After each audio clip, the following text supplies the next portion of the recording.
All right, welcome to another edition of the Fifth Down Sports Show, your extra down of sports coverage, right here on the KJC Radio Network, broadcasting live via Blog Talk Radio, simulcast on the SDM Snowman Digital Media platform, and also on YouTube on the Fifth Down Sports Show page, on Spotify, on any radio streaming device. You can find Fit Down Sports Show. However you may be listening to the program, we thank you for coming along on the show today. We are basically doing a catch-up from Thursday. I do have to apologize. I saw the Hawk TV in the chat. Hawk, you were here. Unfortunately, a lot of things fell through on Thursday. So we kind of scrapped it. Said let's revamp. Let's come in fresh on Saturday, do a catch up, and go from there. So of course, if you want to join the show, by all means, call the show 646-668-8415. Jump over to YouTube. We got the StreamYard link in the chat. Click on the StreamYard link, and we'll get you involved in the show that way. Or you can just chat with us in the chat, whatever you want to do. On the show today, we're going to break down the Eric Bieniemy leaving Kansas City to strike his chances in Washington. We will break all of that down, and of course, because he had to do this, the media, of course, went way out into left field with everything. And then, of course, when people try to bring the media back to center and bring them back on topic, of course, they get mocked and belittled and thrown down because what they're saying doesn't fit with what the media is saying. So, of course, they can't argue their point, so the only thing they can do is shoot them down. And we'll talk about all of that, and we'll talk about what that means for the Washington football team, as I still call them the Redskins, and will always call them the Redskins. So we'll talk about that. I'll talk about I'll talk about my initial reaction when I saw Eric Bieniemy to the Washington Redskins. My initial reaction was my prediction for what's about to happen in Washington. And we'll see what happens. We were supposed to have resident Redskin fan Drew Willingham. We're supposed to have him on the show on Thursday. And again, I apologize to Drew for not being here. Unfortunately, Drew is busy this weekend. The sports sensei, he's got a lot of stuff going on. So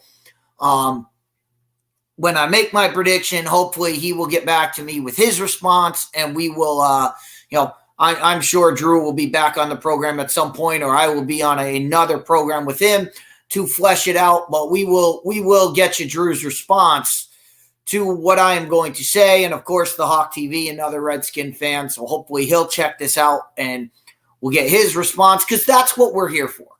We're here to give you the fan response, to basically give you a fan's take on everything. I don't pretend to be any kind of a media analyst. I don't pretend to be any kind of above anyone else's opinion.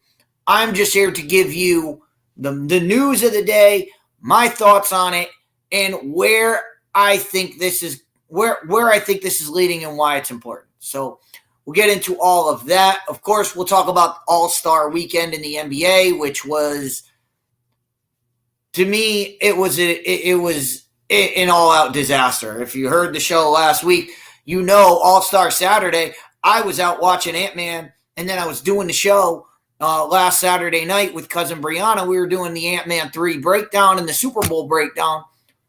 I didn't even care about the All-Star Weekend. And then I watched 5 minutes of the All-Star game and I left because it was a joke. Guys were throwing alley-oops off the backboard to each other, and it was an absolute – it was nothing. It was a nothing game, it was absolutely nothing. So I've got the fix for the All-Star game, and I will get that to you later on in the program. And we'll finish up as anybody who's seen the show, anybody who saw last week's opinion, you saw my breakdown of Ant-Man and the Wasp, and apparently Ant-Man and the Wasp is not doing well in the theaters. It's not the start that Marvel wanted, and I'll tell you exactly why it's not. I'll tell you why this kickoff, and I'll get to it when I talk about it. But I watched a lot of people's reactions to this, and one of the guys that I go to when I need comic book advice, Gary from Nerdrotic, did his breakdown. I watched his breakdown, and I agree and disagree with Gary. When Gary says the MCU is not dying, it's dead, I agree with him that it's dying. Guardians 3 is the last gasp. Guardians 3 will be the last gasp of Marvel, and the MCU will be finished after that. You're gonna see this. It's on its last breath. We'll get to that towards the end of the show.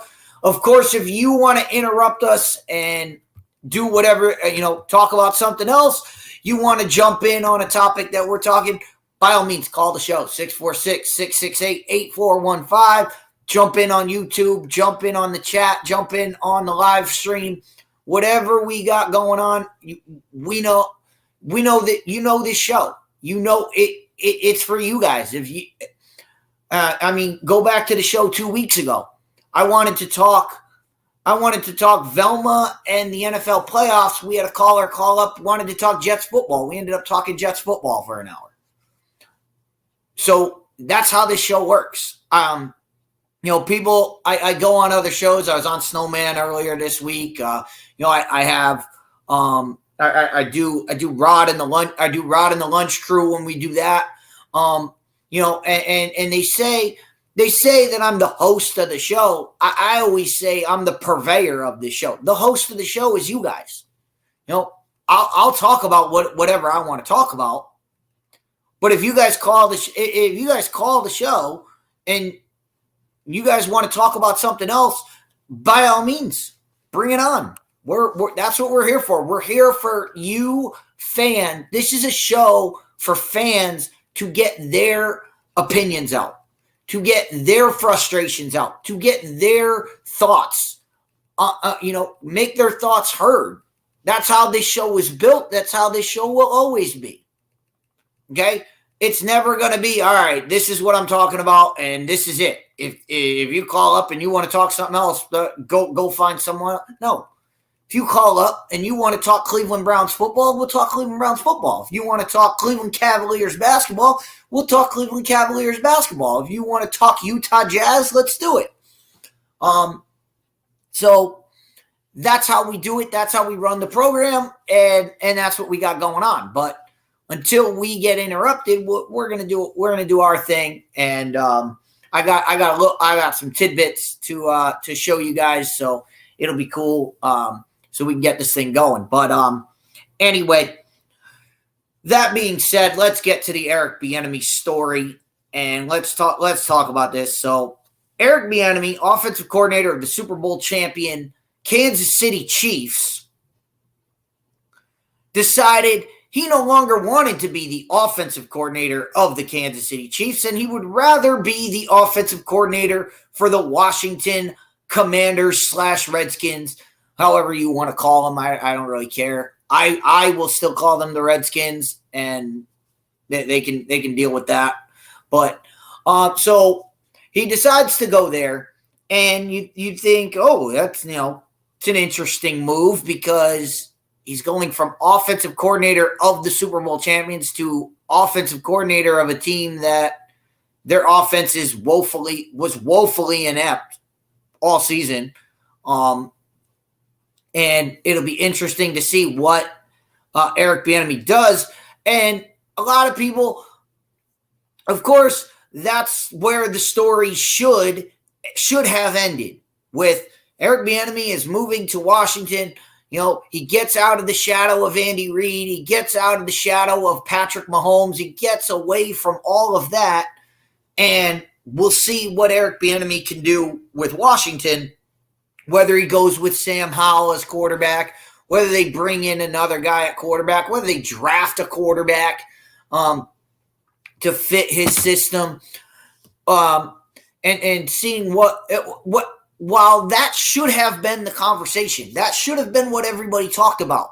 Instead, what we get is, why does Eric Bieniemy have to move? Why do black coaches have to move? Why did he have to move? And of course, they have to throw it into, he had to move because he's black. He has to prove himself because he's black. And these people at that network, on that channel, on that, with that company, they can't analyze the game. They can't analyze anything that happens in sports without throwing in some social justice, some SJW narrative. It's got to be racial. It's got to be gender. It's got to check boxes. It's got to check all the social justice boxes. It's got to check all of those before they'll talk about it, before they'll make it into an issue. And that's just, it's just, A, it's not interesting. B, it's predictable. And C, there's nothing to say about it. There's nothing to go into that. We've talked about this for 20 years now. We talked about it on Snowman with the Rooney Rule. We've talked about black coaches in the NFL. Nothing has changed. The Rooney Rule has been in for 20 some odd. I think it's the 20-year anniversary of it. It started with 3 black head coaches. It's ended with 3 black coaches. Now, people can talk about black coaches needing to be hired in the NFL. Absolutely, they do. Absolutely, they need to be given their chance. But the difference is you need to analyze what is going on. You need to analyze the situation. Now, the problem is when you have analysts on that network like Louis Riddick, who is a habitual race baiter, will bring everything back to race. It doesn't matter what it is. He is habitually he'll divide on racial lines. That's his thing. That's what he does. Well, when he does that, well, guess what? You lose all objectivity and you lose all analytical presence. So the move here, the reason Eric Bieniemy left Kansas City is because of he needed to get out of the shadow of Andy Reid. And so, of course, FS1, knowing this, they bring on Shady McCoy. And Shady McCoy decides, you know what? I played in Kansas City. I played under Andy Reid in Philadelphia forever. I played in Kansas City for a year under Andy Reid and Eric Bieniemy. And he told his story. He gave his experience of what it was like in the locker room with both guys. And, say what you want about Eric Bieniemy, say what you want about Shady McCoy, and whether you believe him or not, whether you believe in him or not, whether you trust him or not, whether you think what he said it was out of spite, was out of whatever. Say what you want about that. It's his experience. I can't say, I wasn't in the locker room then. I can't say whether Shady McCoy is telling the truth or not. All I can say is this is what Shady said. And what Shady McCoy said is basically Andy ran the show. Andy ran the practices. Andy ran the plays. Andy ran the workups on pregame. He did all of that. And Eric Bieniemy was pretty much there to just sign off on it. Now, that's what he said. He said, literally, to quote Shady McCoy, Eric had nothing to do with the passing game. He didn't even know the passing game. All he did was work with the running backs. That's that was Shady McCoy's experience. Now, the job of an analyst is to come on and to say, hey, that might have happened, or, this is why that happened. This is why you might have felt that. This is why Shady might have felt that way. You could take that route. You could take the route of, that's the way that they did things in Kansas City. Andy Reid is a control kind of guy. He likes to have his hands in. There's a lot of that. I mean, you could say that about a lot of guys. Does that matter? No. Sean Payton, who's now the head coach of the Denver Broncos, was the offensive coordinator under Bill Parcells. You don't think Bill Parcells had his hand in the play calling? You don't think Bill Parcells had his hand in? You don't think Bill Parcells had his hand in the video critiques after the game? You don't think he was the one leading that? This is Bill Parcells is the guy who coined the phrase, if I'm gonna make the dinner, I'm gonna put the ingredients in. I'm gonna stir the pot. I'm gonna be the one to watch it boil. That was Bill Parcells. Bill Parcells had his hand in everything. Nobody questioned Sean Payton that he worked under Bill Parcells. What they did is they hired Sean Payton, hoping that some of Bill Parcells wore off into him, and that's what he did. So so that's just the way. That's the way this went down. That's the way that's the way coaches are. Coaches are hands-on. They don't like to deviate. They don't like to delegate. If you have a guy who's delegating his options, that's not a head coach. A head coach is the guy who's right there, who's who has his hands in. He's getting his hands dirty. He's the one that's driving the driving force. Now you're hoping some of that Andy Reid stuff, you're hoping by osmosis it went into Eric Bieniemy. Now, if I were defending Eric Bieniemy, I would say, look, Shady McCoy was there in the early part of Eric Bieniemy's career. It's been, and I'm just going off the top of my head, it's been probably 6 years since Shady McCoy's been there, maybe more. All right, so it was early in Eric Bieniemy's career. So Eric Bieniemy has had chances to, he's had years to grow, and maybe Andy Reid did have to take over a lot of that stuff because Eric Bieniemy was a new offensive coordinator. He was new to the position. He was new to being that. And, we've seen some guys step up and say, Shady's not telling the truth. Eric is very engaging. He's involved in everything. And that may have happened over the years. But all I can say, I can't refute what Shady gave his experience. I can't refute it. And to see major media members saying, Shady's just saying this because he's a shill for the ownership groups. He's a shill for keeping the status quo. He's trying to keep other Shady McCoy. The one thing I can say about Shady McCoy, I don't know the man. I've never talked to him. I would love to have a conversation with Shady McCoy. I'd love to have a conversation with any player and talk to them about their experiences. But one thing I can say about Shady is not out there trying to hurt the development of black coaches. That's not Shady McCoy. Shady McCoy is not out there saying, don't hire this guy, don't hire Eric Bieniemy. He wasn't saying that at all.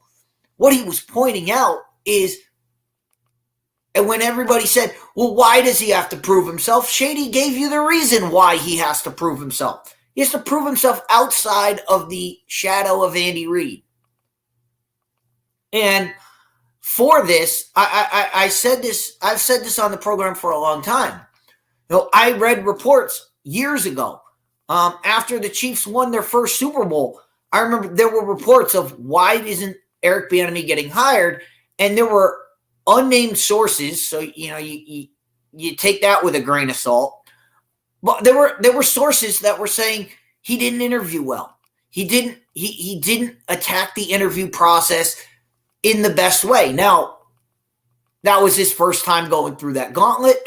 Maybe, again, it's been years since then. Maybe he's, perfected his craft, perfected his interviewing skills. I don't know. I haven't talked to him.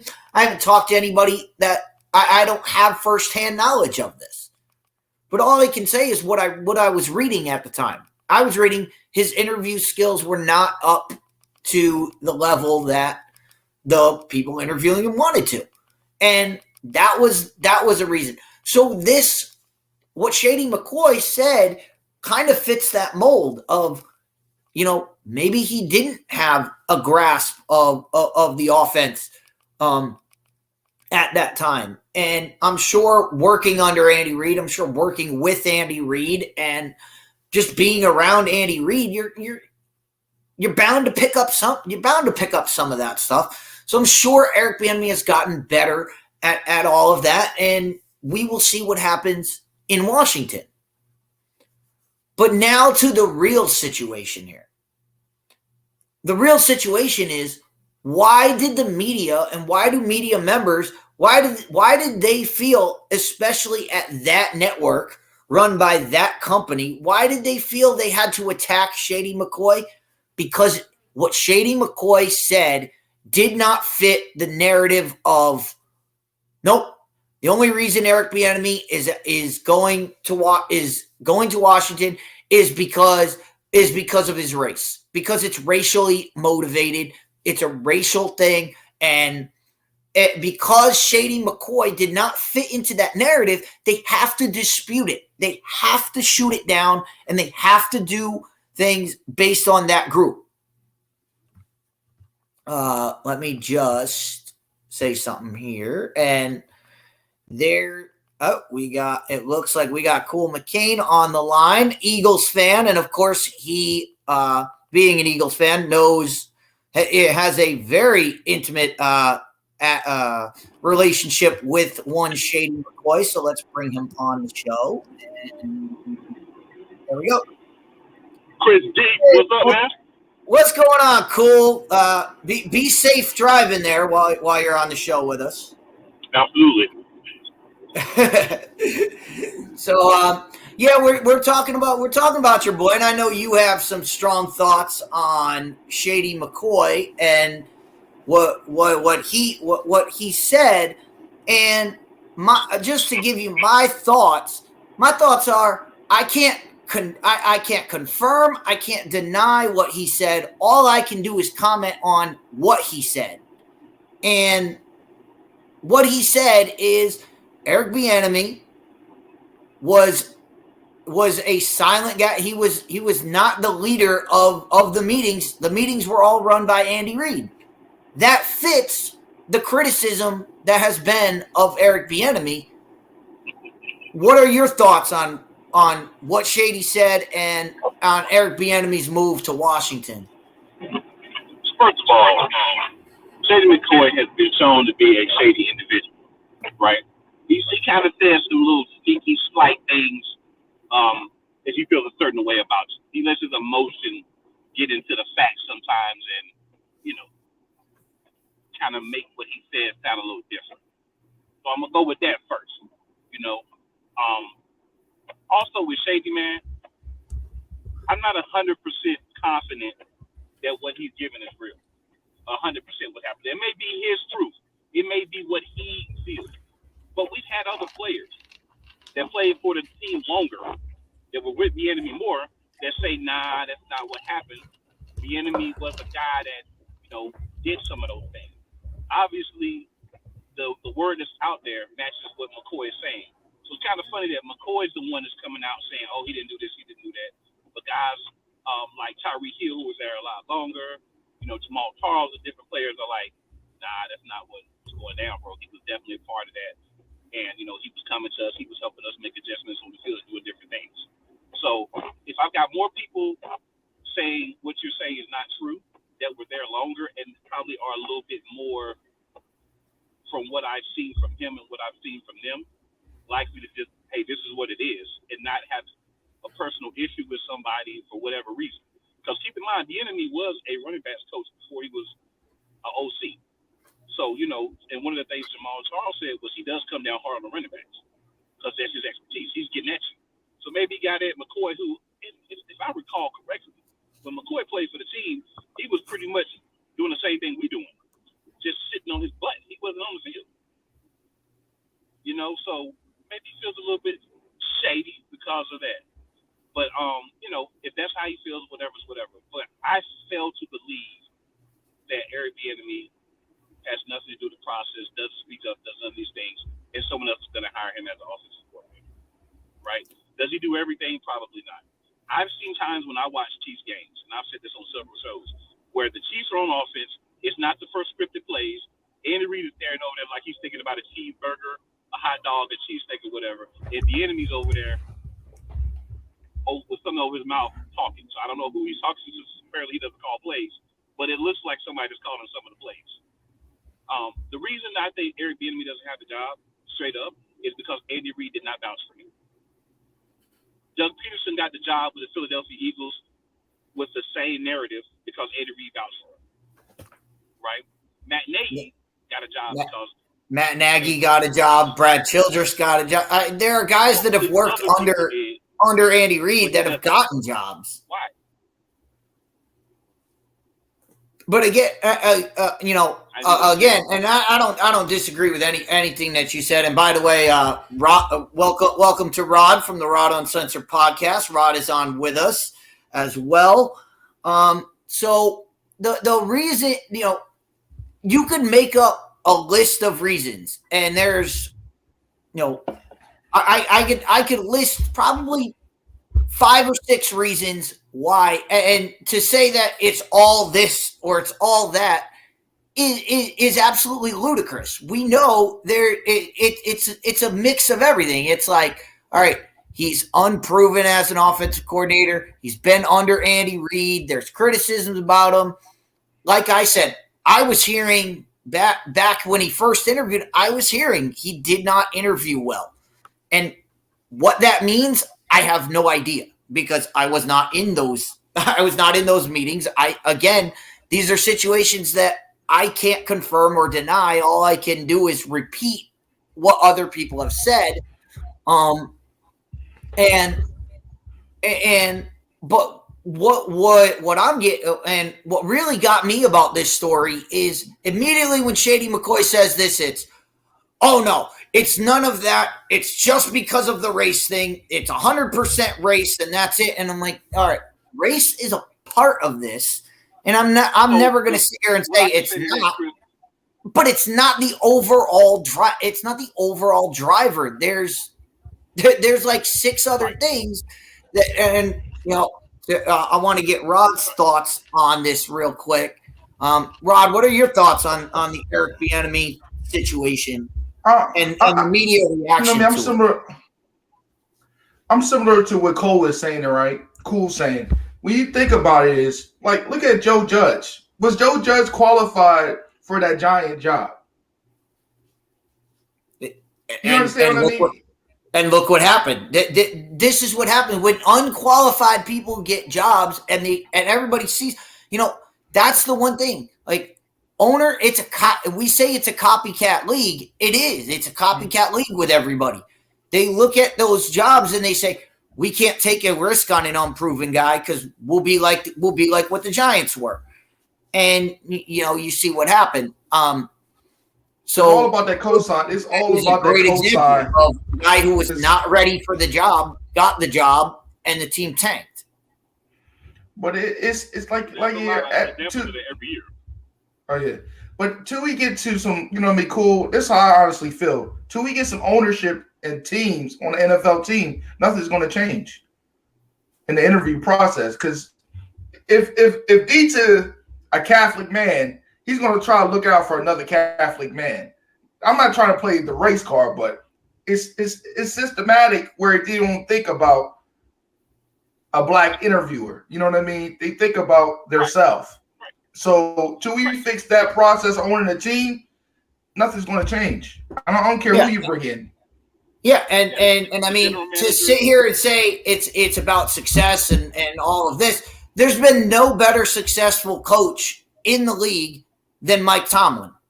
Right? Oh, no. Mike Tomlin, a guy who's never had a losing season in his coaching career.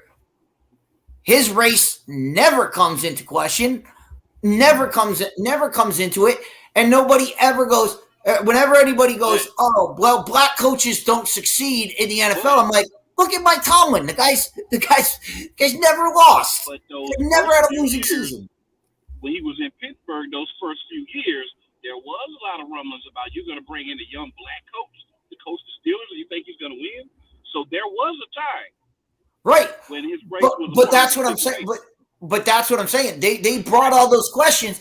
If anybody's answered those questions positively, it's Mike Tomlin. Mike Tomlin is your guy to say, hey, you're bringing in an unproven black head coach. Mike Tomlin's done it, and he's flourished. He won a Super Bowl. He's been to another one. He's always got a winning team. Everybody respects Mike Tomlin. Other guys have to get the opportunity to be able to do what Mike Tomlin's done. And when I say get the opportunity, I mean a real opportunity. Not the NFL tells the Houston Texans to hire 2 black head coaches back to back that they already have in place they're going to fire before they even hire them. I'm not talking about crap like that. I'm talking about, you think about Brian Flores, very successful as a coach in Miami, but he got fired. And when he got fired, he aired out some of the things that were happening and says, I'm going to follow your line of thinking. We're going to go on what we heard. And what we heard was there was a lot of shady things going on there. He can't get another job. Why can't he get another job? It can't be accolades. You cannot say it was accolades because he took a trash, let me say it like Cole and Snowman say, trash Miami Dolphins team and made that team relevant, made it a team that can make the playoffs. Yeah, well, Brian Flores is a totally different scenario in where he knew what he was doing. He knew he was torpedoing the rest of his career, and he said, "You know what? I'm going to do it because I'm going to be the one that jumps on. I'm going to be the one that jumps on this grenade because he did that, And I don't want to say he did it to himself. He did it to himself." But it was something that needed to be said. It was something that needed to be said. It needed to be addressed.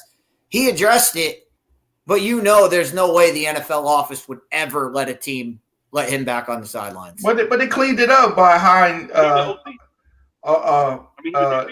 mixed person to they fix replace him. So that's a nice cover up. I'm gonna replace him with another. But they replaced him with a mixed race coach that MSNBC decided to call him white. Listen, man, you look at that coach, right? I have several friends. I have, kids that I know that are mixed race, right? I'm not even gonna do it. Yeah, don't touch that. I'm not gonna do don't it. touch it. I'm not gonna don't do touch it. that one. Yeah. Don't touch that one. You know what? I'm don't media. I can say what I want to say. Don't burn yourself on that one. Say all kind of crap he won't. That man is not half white. I mean black. He might be a quarter. He is not half. Yeah, no. I'm not gonna say he's not at all, but he's not half. But the plight of African American coaches, is something it's a valuable discussion. It's a valuable discussion to have. But to sit here, and this is where I draw the line with that network, that company, all of that, is when it's the only thing. If there's any other thing brought up, nope, it's not that. We have to disparage whoever said it. Not only do we have to attack what they said, and attacking what they said is fine. Coming on and saying, hey, Shady's not the most reputable guy. He's not the guy that you want to trust. All of that is fine. All of that is in bounds. The minute you go to, nope, what he said is not true because it's this and only this, which is exactly what Louis Riddick said is, nope, he's a liar. He's lying, and he's lying because it's only about race. No, That doesn't help. That doesn't help anything. All it does is make you look foolish on a national network. And it's why no one watches Monday Night Football anymore, because no one wants to hear from Louis Riddick every night.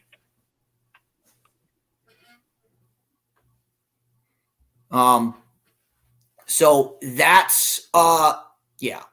Now to Rod, since you're here. Rod, I want to get your thoughts on this. I can't wait to hear what Drew has to say. I can't wait to hear what Hawk TV has to say about this, because I'll tell you what, when I heard Eric Bieniemy to Washington as the offensive coordinator, you want to know what the first thought in my head was? What? Wink, wink, nudge, nudge. Eric Bieniemy, you come be our offensive coordinator. Ron Rivera's out the door next year. No question in my mind. Ron Rivera is a dead man walking into that locker room. But I don't think. Yeah, I agree with that. But look at people like were really got praised as great OCs, right? Like at Nerf Turner, right? Everybody knows Nerf Turner's a great offensive mind, right? Yeah. Right. Jimmy let him flourish. Jimmy gave him a good cosign. But Eric, you know what I mean? A lot of people say, oh man, he got Andy Reid. Andy Reid's doing it because he's an offensive mind. Nerf could have shined because everybody knows Jimmy Johnson's a defensive guy. Right? You understand what I mean? Everybody knows that, right? So that's where I feel like he had to leave. He had to leave. Look at, yes, even going to college ranks. Dion had to go all the way to FCS to get a head coaching job. That's where I'm saying the color does play. I don't like you know what I mean? Let me cry because I'm black. I don't like that. But I'm saying that does play a key where we got to keep on moving to prove people wrong. You know what I mean? Yeah. You know what I mean? Because the thing is, when you go and you sit in a room and you're interviewing for a coaching job, mm-hmm. How often does the person that across the room from you, the GM, the owner, also look like you? I only know one black GM in the league right now, and that's right. Detroit. That's what I'm saying. So when you're sitting across from a guy, there's already a cultural difference, right? You're not the only guy interviewing, right? It's like any other job. You're not the only guy interviewing. So if you come in, you have a different vernacular, different demeanor, different mindset because of how you were raised, the environment you were in. Then another guy comes in that's very similar in, mentality, buddy, his friend, because, you were a coordinator at that job. Mm-hmm. Those things make a difference. Mm-hmm. And you can't build a network if you can't get the opportunities. Mm-hmm. So I'm not going to say it's all race. I 100% agree.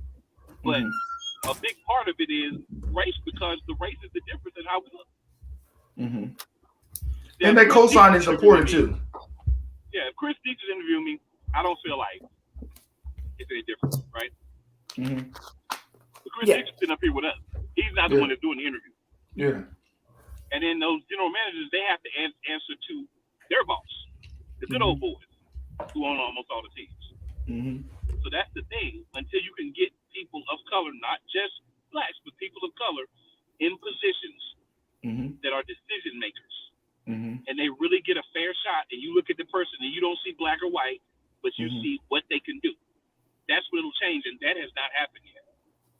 Yeah, I mean, Rod, you could speak to this. You're a Tennessee fan. I can go back to the very first year of this program of Fifth Down Sports Show when we fired Butch Davis, the very first Butch Jones. When we fired Butch Jones, the very first program of this year said there's no way he makes it as Tennessee's coach. 5 games into it, he was gone. Mm-hmm. In that year, you had a guy at USC who was the offensive coordinator of the USC Trojans, who went on to win the Rose Bowl. Mm-hmm. And not only was he that, he was a former Tennessee quarterback who won them a national championship. Mm-hmm. Doesn't even get called for an interview. But that's, again, college football, the boosters got more power than the ADs. And we said it on this program. There's one reason T. Martin did not get an interview for that job. There's one reason. We called Tennessee out on it. We said, you have a guy right here. Guy won you a national championship. Just won the Rose Bowl. Bring him in. Bring him in. Why would you bring this guy in? Your fan base isn't going to light on fire because you brought in a former quarterback. Like, that's not going to happen. But they won't do it because, and as my co-host at the time very much said, the only reason they didn't bring him in is because the melanin levels in his skin. That was it. That's the sole reason. The guy, offensive coordinator of the Pac-12 champion, Rose Bowl champion team. No, we don't want that guy. And they went out and they hired Derek Dooley, and we know how that worked out. And now they have Josh Heupel, and all is good in Tennessee now. But at the time, we were sitting here, we were dumbfounded for the entire coaching search. Where is T. Martin? Why aren't you bringing him in? Why haven't we heard anything about this? Not even because they didn't want him. They were deathly afraid of what would happen to not only them what would happen with their boosters and what would happen with their fan base. And that's why I'm saying this, man. Another part about this. Oh, go ahead, Rob. But you gotta realize, man. You know, we live on the East Coast, right? So a lot of people live on the East Coast. You're not gonna change down south forever. Down south going to stay down south. The old boys with the good old money drinking that $500, $1,000 bourbon, they're going to keep things the same. People thought Cadillac Williams would, Kentucky bourbon. You think Cadillac Williams is going to be the face of Auburn? Come on, man. I was reading the comments. I said, come on, man. You got to stop that. I'm telling you, they see black people as bucks like it's Black Friday. They like us to, run them touchdowns in, score them buckets. But at the end of the day, they don't want us in them kind of positions because that's gonna. No, they want them with the helmet on so that nothing is seen. They don't want them on the sidelines with the helmet off and the face of the program. You can be a coordinator all day. You be a coordinator. Be a good old boy coordinator. I tell you what to do and you listen to me. You can be that. But you can't be the one with the hat on telling other people. And see, the thing is, what college does is a lot of times you never get the opportunity. Right? So if T. Martin never gets the opportunity to interview, not even to be, but to interview, how does he know how to go in the second time, the third time, or whatever? Back to Eric Bieniemy. So you're going to tell me a guy's been on 5, 6, 7, 8, 9, whatever interviews, and he is not approved as an interviewer. If you try to tell me that, man, and I don't say this on air much, man, shut the fuck up. There's no way he's not getting better.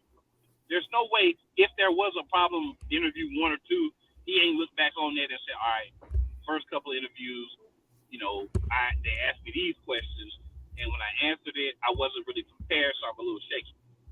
You mean to tell me this man's not intelligent enough as an offensive coordinator, as a former player, as a college graduate, to say, all right, let me be more prepared for things. Let me have a better plan laid out. It's not that. That's the narrative that has to go out to the public because we can't say, we don't want that black boy to be a coach, a head coach in the NFL. They can't say that, so they got to come up with something else. But in the same subject, we seen terrible. I'm not going to say all black coaches need head coaching jobs. I'm not going to say that. Because Hugh Jackson's a terrible one. Willie Taggart, we already see what Willie Taggart looked like as a head coach. There's a couple of them just not made to be head coaches. And it's okay to agree to that. You know what I mean? But people still need the opportunity of getting the chance. That's what America's made for, chances, right? That's why people come to America for a better chance and a greater opportunity, that's what people need, man. I think you need an opportunity. We already see what, what's the head coach name? Rivera is. Yeah. He doesn't make any in-game adjustments. we know what Ron Rivera is. All we have to do is win to make the playoffs, and come on, and man. you don't know it. I didn't know if we won, we would have been in the playoffs, and then they go out and lose the game. That's Ron Rivera for you. But that's what cool. I think we just lost him. Cool's in traveling, so we already got a couple pieces, Deeks. But I'm saying that was my immediate reaction. I hadn't even clicked on the video yet. All I saw was Eric Bieniemy to Washington, and I said, as offensive coordinator, I said Ron Rivera's done. I said Ron Rivera is done. You see the title says he's a dead man walking into in. I'm surprised they haven't fired him yet. Did you see the title? It says OC / assistant head coach. So that's I'm already looking. If I'm him, I'm filling out applications. Like I think Ron Rivera would be a perfect college coach. You know what I mean? I don't see. Man, we already see what he is. I don't see him going down to the college level. I see him going on to a Dan Quinn type position where he just moves on to a defensive coordinator somewhere and dominates as defensive coordinator, because he is a dominant defensive coordinator. There's no question. How did you feel about Wade Phillips, man? Did you watch Wade Phillips with the Roughnecks? Loved Wade Phillips. I love Wade Phillips. I loved Wade Phillips. Of course I'm going to love Wade Phillips. He's former coach of the Cowboys. I loved having Wade Phillips on it. And that was the one thing. When Wade Phillips was the coach of the Cowboys, the one thing you could never say about them is, well, their defense is lacking.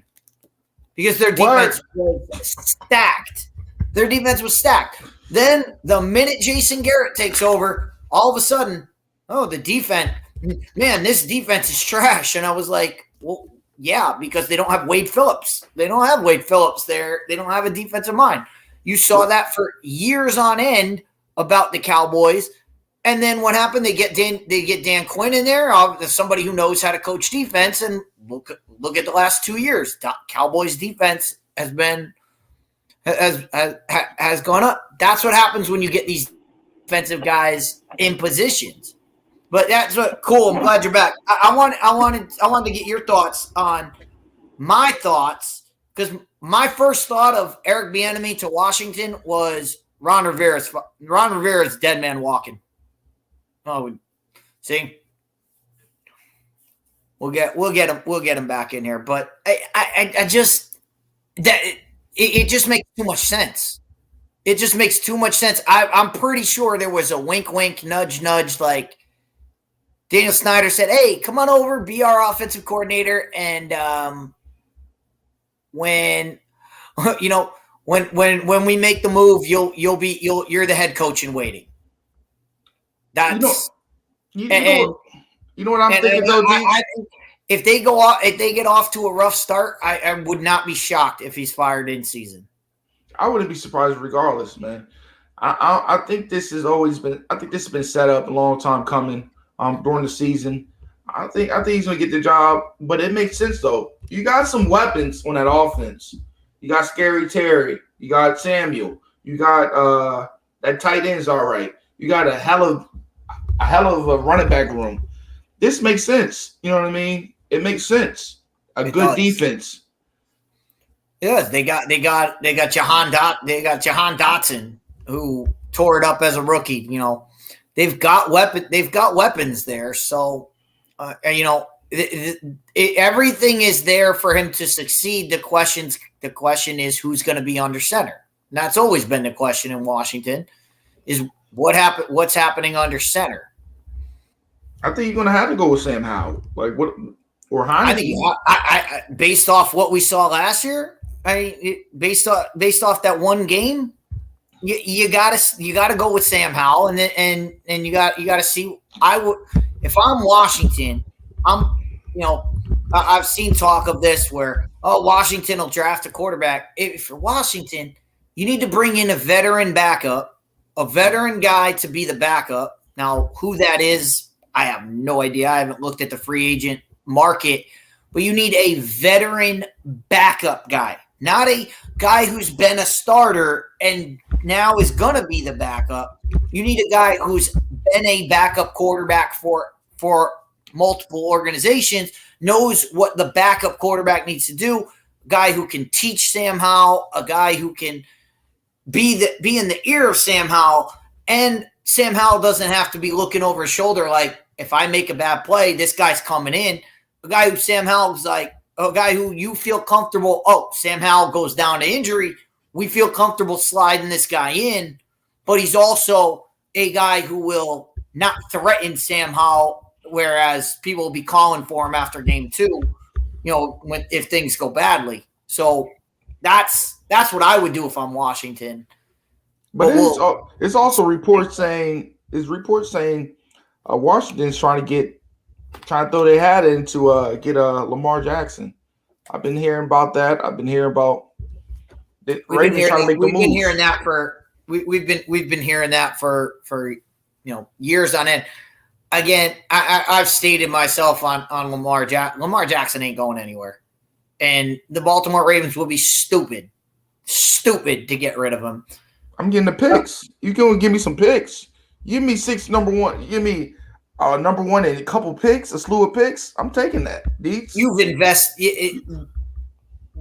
The problem is the Baltimore Ravens have invested so much in shaping that offense around Lamar Jackson that who's the OC now? Greg Roman's gone. Isn't Greg Roman out? He's out. So who's? Yeah. What offense are you talking about? But that roster is built. That roster is built to him. The roster's built to him.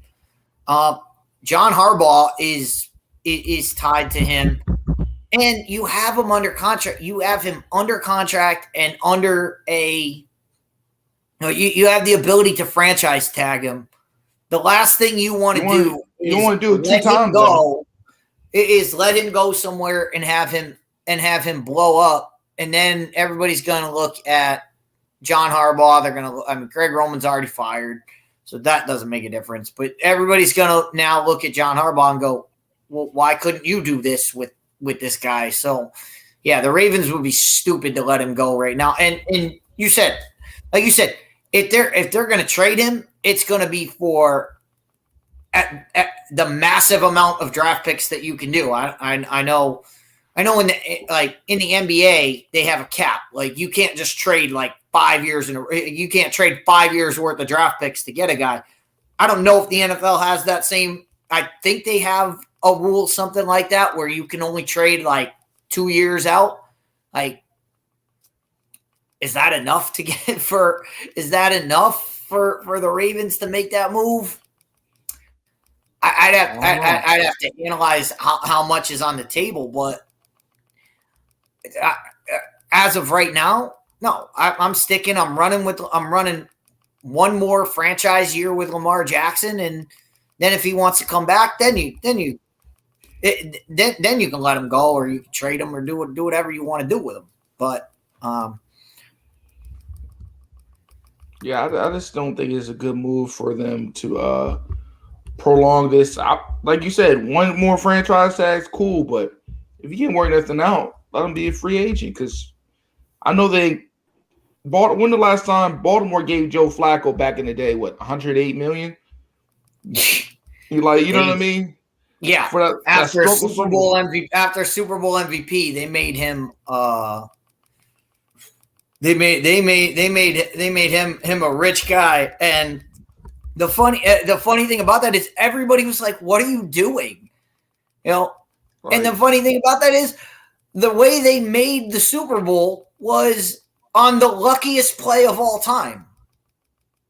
You remember that was Denver in the wild card round when Joe Flacco just threw the ball and the Denver guy just missed it, and somehow they end up winning that game. If they lose that game, Joe Flacco never gets that contract. I think Anquan Bolden should have been the MVP, to be honest with you. Of that Super. Yeah, man. Anquan got him there, man. If you look at that Raven offense before Anquan Bolden was there, it was terrible. I'll tell you who the MVP of that Super Bowl was. The MVP of that Super Bowl was the lighting technician that made the blackout happen. I agree with that too. Also, it was a lot of he was questionable holding. He was the MVP. He was the MVP. There's a lot of questionable holding too in the end zone. A lot don't you? A lot went on in that Super Bowl. That Super Bowl was fun though. Why won't you give Randy Moss a jump ball at the end zone? Like I'm not the smartest guy. Even if he was 37 years old or 38 years old, I'm still going to try to give Randy Moss a jump ball in the end zone and see what happens. Yeah. All right. Let's get – so I think we've exhausted the Redskins. But I got a question for you, though. Yeah. Go ahead. I got a baseball question for you. You're a baseball man. Do you think Rafael Palmeiro would ever get in the Hall of Fame? No. Never. Oh man, Deets! Why? Will he ever get in the Hall of Fame? No, because he got busted for steroids. It never got proven though. Yeah, it did. He wagged his finger at Congress, and then the next year he got popped for steroids. He got popped. Well, he didn't get popped for steroids. He got popped for the same thing Manny Ramirez got popped for. He got popped for having banned substance in which was a hormone blocker, which everybody knows it. So, but yeah, that's why he'll never get it. Ralphie's one of my favorite, man. I mean, you're asking somebody who I don't care. I've said this all along. Barry Bonds, Roger Clemens, all of them should be in. Manny Ramirez should be in. Rafael Palmeiro should be in the Baseball Hall of Fame. But will he ever get in? No. What about Paul? The writers will never allow that. What about Pogwell? You think Pogwell will ever get in? Who? What's the boy's name? Oh man, I forgot his name. Though. Yep. Go ahead. Jeff Bagwell's already in. Not Jeff Bagwell. That's a Connecticut pride. Connecticut. Oh, is he? Connecticut's very own. Is he Connecticut? Yeah, he's from Middletown. Wow, I did not know that. Yeah, he's a Connecticut boy. I did not know that y'all had so much great baseball then, like that. We have baseball. We have baseball academies up here. Really? Yep, and that's pretty much where Jeff Bagwell grew up and played his high school ball right here in Connecticut, and went down to Houston, and the rest is history. What about Pogue? Pogue Powell. You think he ever get in? Trying to think here. He played in the 80s. I think it'll be nah. Too many guys on that list for him to get in. What about Mark Bellinger? Bellinger? Bellinger? Yeah. No, he's not a Hall of Famer. Come on. Come on. Are you trying to think of Orioles who are going to be in the? There's not going to be an Oriole in the Hall of Fame for another 40 years. What about Bobby G. Rich? Yeah, no. I told you there's not going to be an Oriole in there. There's not going to be an Oriole in the Hall of Fame for. We gonna get Manny in there. We can get Manny in there. Manny gonna make it. Yeah, but he's not going in as an Oriole. He started with us.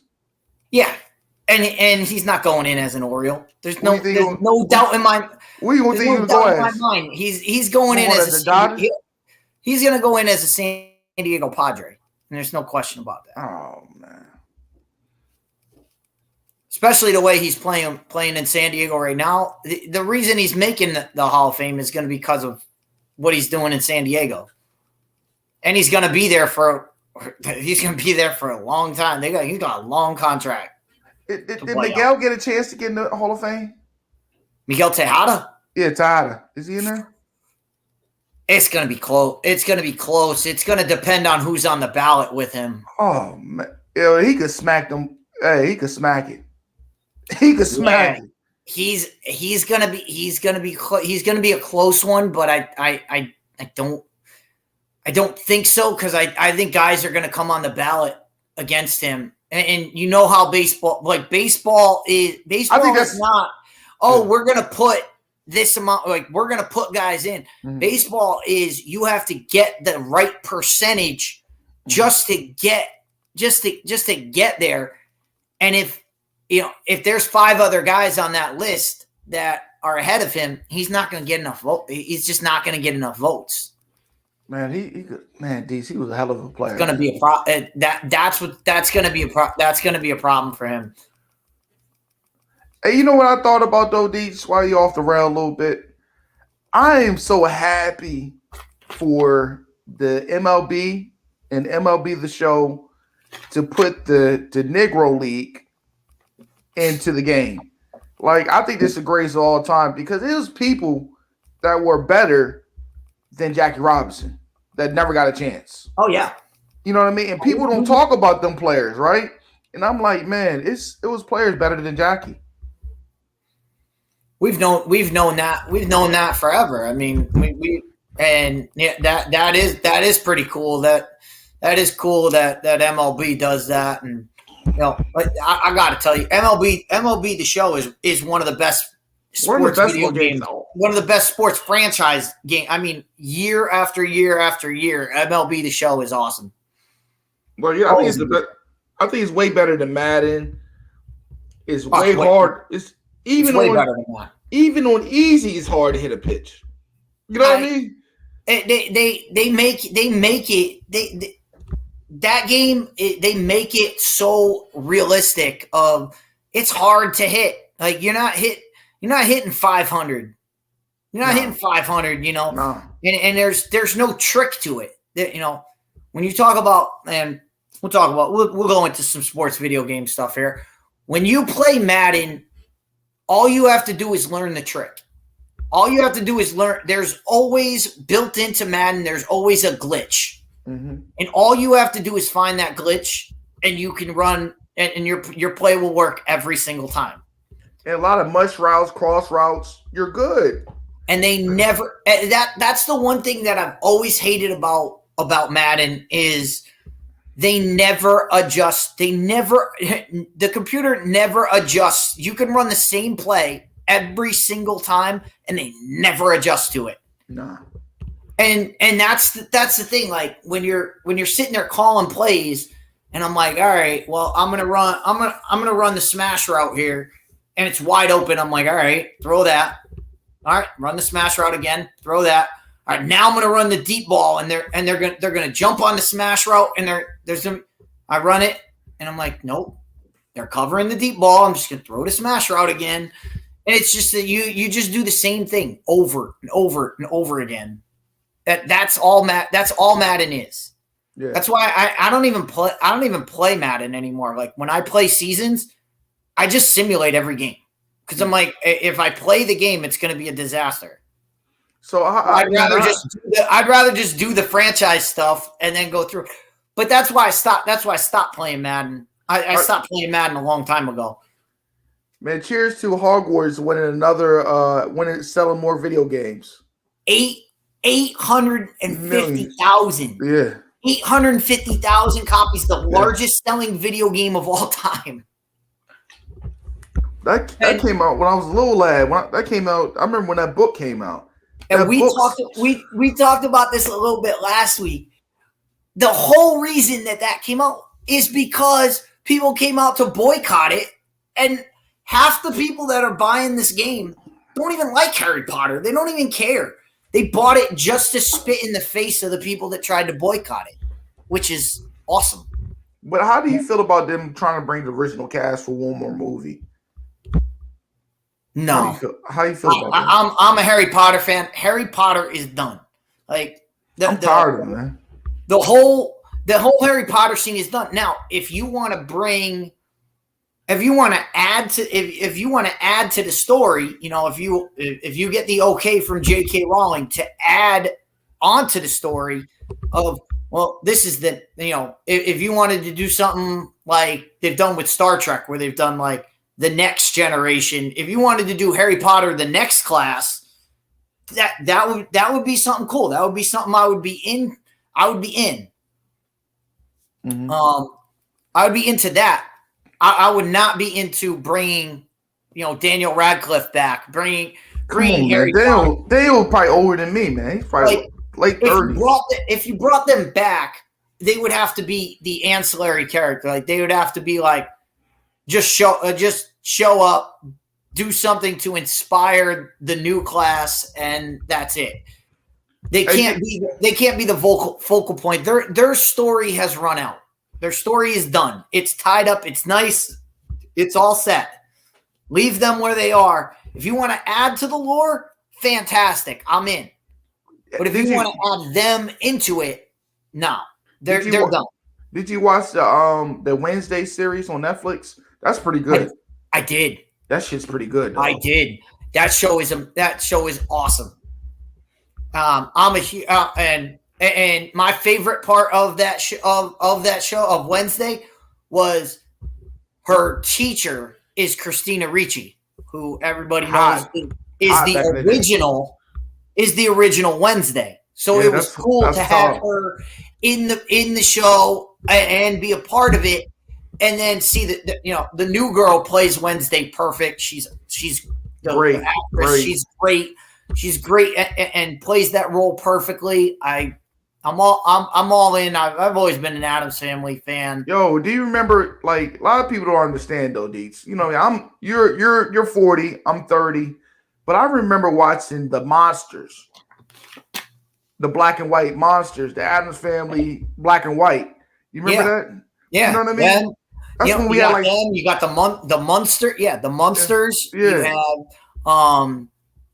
have I watched all that stuff, and a shout out another new one. They did a Munsters remake too. Rob Zombie did it, and I checked it out. It was pretty cool. Like it was Rob Zombie-esque. If you like gory stuff, that's pretty much what you're gonna get. But yeah, that was a good remake. That was a good remake. But you know what I mean? Yeah. A lot of people don't understand though, Deets. You know what I mean? You're a little older than me. You got 10 pieces on me. But back when cable had only like 15 channels. You know what I mean? People can't believe cable only had like 15 channels back in the day, and people had wooden floor models. It wasn't flat screens. People can't believe, you know what I mean? It's hard for people to see them days where it was not too many options for cable and services and, TV services, and Netflix wasn't around. It was a totally different thing. I think it was best TV. It was best TV back then when he had 15 This is a great. You just gave me a segue into my latest thing. Fit Down Sports, Fit Down Channel. We got a lot of thoughts that we're trying to do. A lot of video series that are coming up. The newest video series that I'm working on is entitled Why 90s entertainment has ruined modern entertainment. And what it's going to be is I'm going to show you how all the tropes that do in modern entertainment were done in the 90s and done so much better that it's not even funny. Man, I miss watching Saved by the Bell on Saturdays, man. The teen dramas. We did teen dramas. Man. We did here. I was just on a chat just before this. I was on Jane Theory's. I was in her chat room when we were talking it up. We were talking entertainment, and I was like, the first episode of that is going to be the action hero. We had Arnold, Stallone, Van Damme, Jackie Chan. Commando. I was just talking about that the other day. Commando. We had so many action stars. And I asked the guys in the chat, I said, who's an action star today? We were trying to name. We were trying to come up with names for people. I mean, we had Bruce Willis doing action movies. Like Spawn was hard. Action hero was amazing. And you look at today's landscape, what do you have? I was like, does Vin Diesel count? I mean, all he does is Fast and Furious now. So I don't know if he counts as an action Wesley star. Snipes. We forgot Wesley Snipes. Demolition Wesley Man. Snipes and Wesley Hard. Snipes was doing Demolition Man. He was doing Blade. I mean, but we got that. But you know what the trope is now, and the big draw is going to be the second episode in this series, because modern entertainment is all about strong, independent women.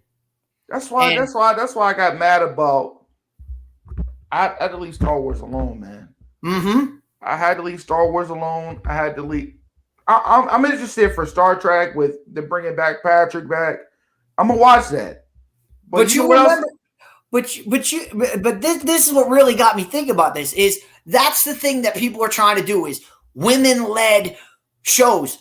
Really? You mean we didn't have Xeno Warrior? Oh my God! Was a phenomenal, strong, independent woman who led a fantasy show, and we did it in the 90s, and we did it better. Everyone that watched that show loved it, and we were all in on it. Like, what about the nanny? Didn't have to push it in our face. Xena wasn't masculine. She just absolutely dominated. Used all her stuff. It was just such a. What about the nanny? What about the nanny? What about the nanny? Roseanne.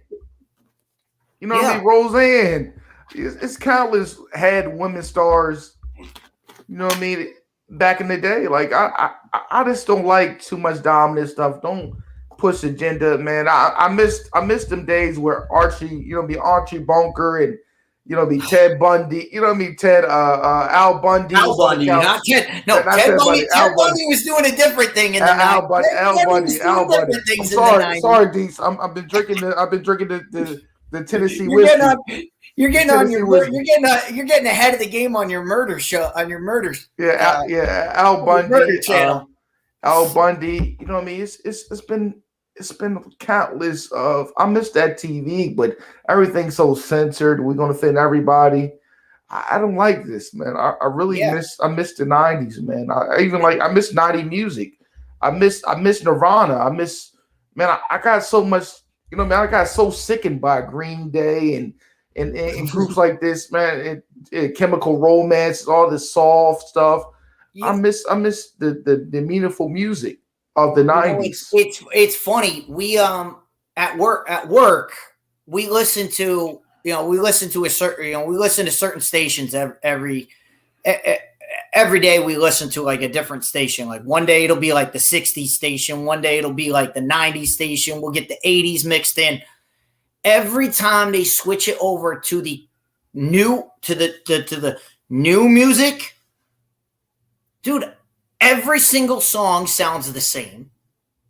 Every single song sounds the same. And not only that, when we listen to like the 60s station, you won't hear a repeat the entire night.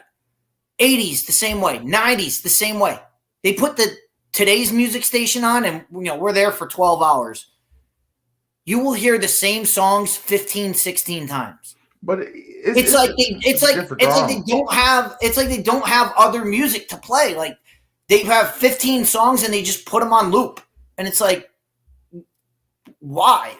Like, and it's one of the things I'm working on a little something later on in the summer. I want to do a battle of the generations. I'm gonna have me, obviously the 90s. My brother can come on and do the 80s. I have my cousin; she can do the 2000s, and then I have my my brother's kids that he lives with. They can do the now generation, and I just want to have conversations of what the new generations of everybody just saying like what's good about this what's good about the 80s, what was great about the 90s, what was bad about the 80s, what was bad, and what's bad now. And what's bad now is there's no variety. That's why I don't like everything is the same, and they want to hear it. They want to hear the same song over and over and over again. And it's like, all right, twice is good. Once you start playing it 3 times within a 2-hour span, I'm done. I don't need to hear it again. Hey, Deeks, that's why I can't listen to rock no more. I like 70s and 80s. I'll stop right there. Mm-hmm. I'll stop right there. I don't like country no more. I can stop at 70s. I like a little Charlie Pride. I like a little bit of Willie. But I stop in the peak years because nowadays country is not the same as the older country. You know what I mean? It's not the same. You're not Chris Middleton, like Chris Stapleton is great, but he will never be Johnny Cash. No, never. Never be the Man in Black. You'll never get that again. You'll never get guys like Elvis again. You'll never get those things back. Darius Rucker could never beat Charlie Pride. Oh no, he could never beat Charlie Pride. He could never be. When Charlie Pride sung, people till he saw to put his album out with his face on it, people would never thought he was a black man. You know what I mean? I'm just being real. It's never going to be another George Strait. It's never going to be a Hank Sr. You know what I mean? Hank Jr. could not fill them shoes. You know what I mean? Country has changed too much to hip hop, which I don't like. No, yeah, I'm not a new music guy either. I mean, new music is pretty much dead to me. I mean, I like boom bap hip hop. I can't do this. I have 5,000 songs in my spot on my Spotify thing, but I'm one of those guys. Like I can't listen to the same. I can't even listen to the same genre.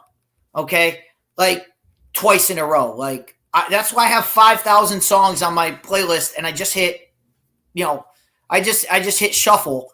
And just hope that like I get a country song, and then I get a hard rock song, and then I get a rap song. Like that's what I want. And then the next one will be like a show tune or something. And I'm like, oh, all right, that's different. Like I just want things to be different. I don't want the same thing over and over and over again because I just get bored. I'm like, all right. Even if it's the same band, I'm like, all right, this is the same band. I don't need to listen to the same band 6 times in a row. But people could really have talent back in the day. It's people that you'll see nowadays. You're like, damn, they don't sound like that CD. They didn't sound like that. Spotify. Back in the day, people really had talent. You know what I mean? It's hard to say, and I know it's rude to say. People that really put the music in back in the day really sound like how they recorded. Absolutely. And that's the biggest problem with today. Absolutely. I just have to grab something real quick. Yep, there it is. Perfect. Yeah. All right. Speaking of back in the day, look, I know you've been on this. I know you've been talking with Snowman about this. I know Snowman's been talking since Sunday about this situation. I have not had a chance to weigh in, but I have to say, All-Star Weekend was a bust. It was terrible, but let me tell you this, though, man. I told Snowman, and he didn't want to believe me, but Deets, when you pay somebody $8 and you pay somebody $100 an hour, the work is, when you go to $100, the work is a little easier, right?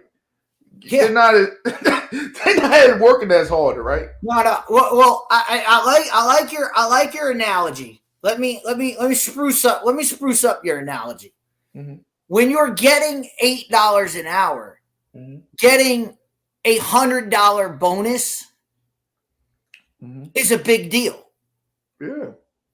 When you're making $100 an hour, mm-hmm. $100 bonus it doesn't mean as much to you. Yeah. And that's why the All-Star game is suffering. That's why the All-Star game, you got guys making supermax money.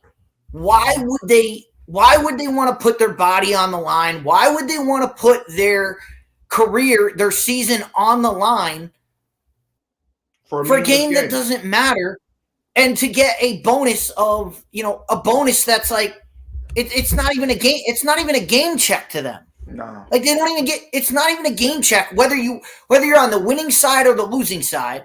And like the winning side is only like I think it's like $50K more or something like that.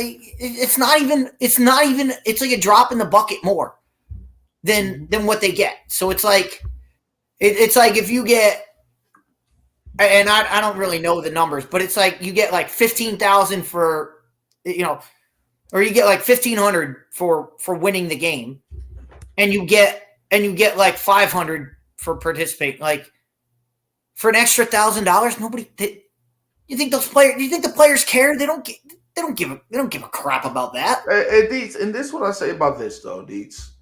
These players make way more than NBA players, but the MLB All-Star game is way better than the NBA.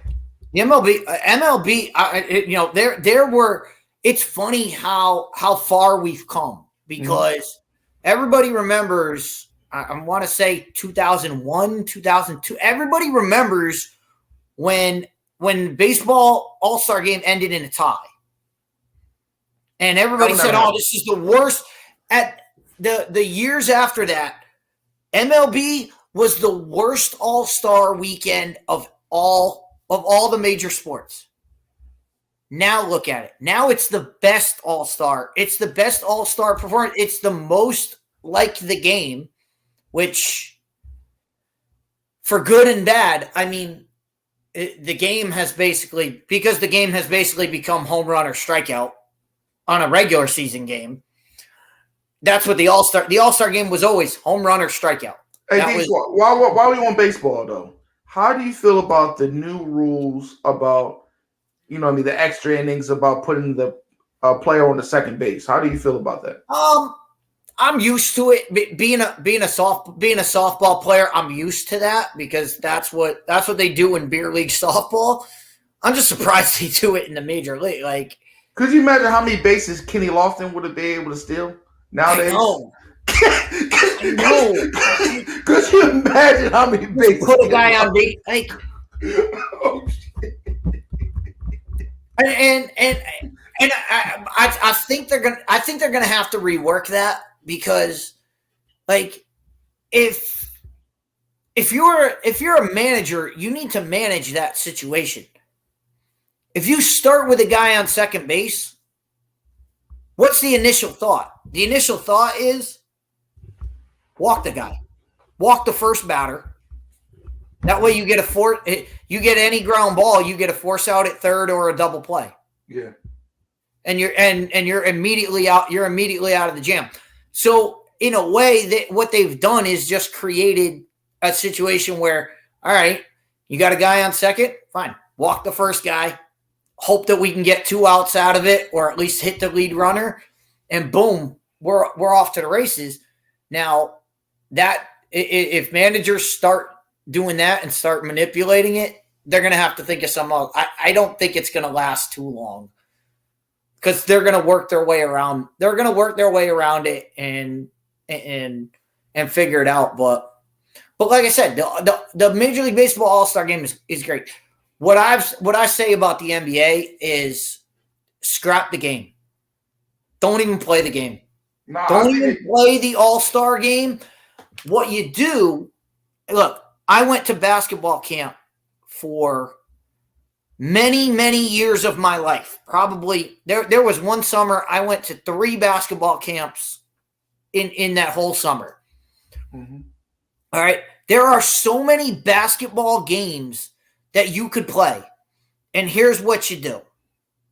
You say instead of playing the game on Sunday, every single All-Star participant has to participate in one of the events, whether it's 3-point contest, slam dunk contest. I've said do a hot shot competition, which everybody hot shot is you get 1 point for a layup, you get 2 points for a free throw, you get 3 points for an elbow jump shot, you get 5 for a straightaway 3, 6. You have different spots on the floor that you get certain point numbers for, and you got 2 minutes and you got to score as many points as you can. That's something fun that we get to watch guys do and watch guys do certain skills. And it would be fun because you'd see all-stars competing against each other. Mm-hmm. And they don't have to slam it. They don't have to slam into anything. They don't have to be creative or anything. I would love to see. How awesome would it be to see Damian Lillard, Steph Curry, and name me another shooter. Watch them play horse. Yeah, that's fun. Watch them play. A version of horse. It doesn't have to be HORS. It could be as easy as NBA. 3 strikes, and you're out. And watch guys like that shoot. I mean, you could see Damian Lillard. All right, I'm going to shoot from half court. How many times you played horse where it's like, all right, it's got to hit the backboard and go in. It's got to hit front rim and go in. And to see guys call that out, that would be one of my things. Another option. So we've got the hot shot. We've got horse. Another one that I really would love to see is knockout. Knockout is dude. When we played this at basketball camp, you would have like 25 guys in the line, and just who would win the knockout tournament? Like everybody would play that. I would love to see an NBA version of knockout, an all-star version. That would be cool. It's something that people play. And Rod, I was just talking. I would love to see a knockout tournament. That'd definitely be fun, but you have 20 guys in the line. You have guys. You do it from the 3-point line. You have guys shoot. If a guy makes it, awesome. If a guy misses, the next guy is. If it's Damian Lillard, you know that ball's going in. So you better make it, or you better not have that ball go flying away. That's what I would. What you have to do is inject some kind of competition into it. But because right now there's no competition. It was, I mean, LeBron played like 6 minutes in the All-Star game. That's it. And what you call Giannis played less than that. He got a dunk and got out. But how did you feel as a Caucasian man when you saw White Iverson do all them dunks? You mean I'm a black man and I don't have half them hops. I couldn't. I can't even reach the net. But I could still play. I could still play basketball. But I could still reach the net. But again, Mac McClung won the slam dunk. The slam dunk contest is done. Like it is over. And I saw a guy. I think he saved it though, Deets. A shout out to The Athletic. I read an article on this. And he said it the best. If you can name the last 5 slam dunk contest winners, we'll give you an NBA franchise. Because no one can do it. Not Aaron Gordon, Zach LaVine.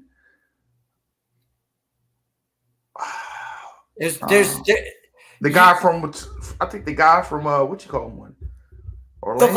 All of the last 5 winners have all been from the G League. Damn. All of them have been from the G League. Like they're not, and that's a lot of people are in-game dunkers though. A lot of people in-game dunkers. You know what I mean? No, but Mac been that dude though. Mac guys, been that dude. Guys don't want to. They don't. One, they're not it's proof that they're not creative. They're not creative enough to get involved. But 2, they don't want to get clowned. They don't want to get clowned. They don't want to miss the dunk. They don't want to try something really crazy and miss the dunk because that's all everybody will talk about. And guys just weren't like that before. I mean, Dominique Wilkins was, and this is a Hall of Fame guy. He built his career on the dunk contest. Built his career on being in the. I mean, people can say what they want about Dominique Wilkins playing for the Hawks. He was a good player for the Hawks. What made him a Hall of Famer is that everybody knew his name because he would be a spectacular in the dunk contest. He had a good game though, Deese. You can't just completely shit on him. He had a good game. He just couldn't get nobody. Yeah. Well, that's Why is he? The Why is he Hawks, a household name? He is a household name because of what he did in the dunk contest. That's why he's a household name. Also, the Hawks got a small market. You know what I mean? Who want to go to Atlanta back in the 80s? You know what I mean? It's hard, man. Like nobody wants to go there now. Just ask Nate McMillan. Yeah, you're right about that. But yeah, man, it was definitely hard. You know what I mean? You look at Spud Webb's dunks. You look back in the day. I give you that. I definitely would give you that. But you know what this? That's why I'm saying. But the biggest thing that stopped this, though, I'm glad Brent Barry's not by himself because Brent Barry's dunk contest was terrible. Mm-hmm. And Mac McCullum put the shine on it about somebody being creative because them dunks were terrible, dudes. Come on, man. Oh, Brent Barry. The only thing Brent Barry did was dunk from the foul line. That was it. That shit was terrible. That was it. That was the list. That shit was terrible. I mean, the dunk contest. The reason why you watched the dunk contest was because you wanted to see cool guys. Like, if I don't know anybody in it, I don't care how cool your dunk is. Spud dunks was creative though. Spud being in it was so cool because he was 5'11", and you were like, this guy can't. There's no way this guy's gonna get him in, and then he bounced the ball up as high as he could and catch it down. That would be, you need to inject competition into All-Star Weekend. Everything has to be about competing. The last one I saw was pretty good. All-Star Weekend is it's not a competition anymore. The last couple good ones I can remember, it's probably like Gerald Green. Gerald Green, he was good. He was a good dunker. He only had like one finger missing out of his hand, but he could dunk real good. Nate Robinson versus Dwight Howard. That shit was epic. Nate Robinson. But again, the reason why it was because Nate Robinson and Dwight Howard was a showman, and so is Nate Robinson. Nate Robinson is a showman. And if you don't believe me, just watch the Ice Cube 3-on-3 thing. Nate Robinson steals the show. He steals the show every time he's on because he's a showman. He's funny. And most stars are not like that. They don't want to be in front of the camera. They don't want to have to work on their stuff. And that's what you need to be a great dunk contest. You have to have creativity. They don't have that. They don't have that anymore. And but would you want it to go back to the good old days though? Would you want it to go back to the hand checking and hacking? If you had the option, would you want to go back to that level of hacking? I would love to see defense again.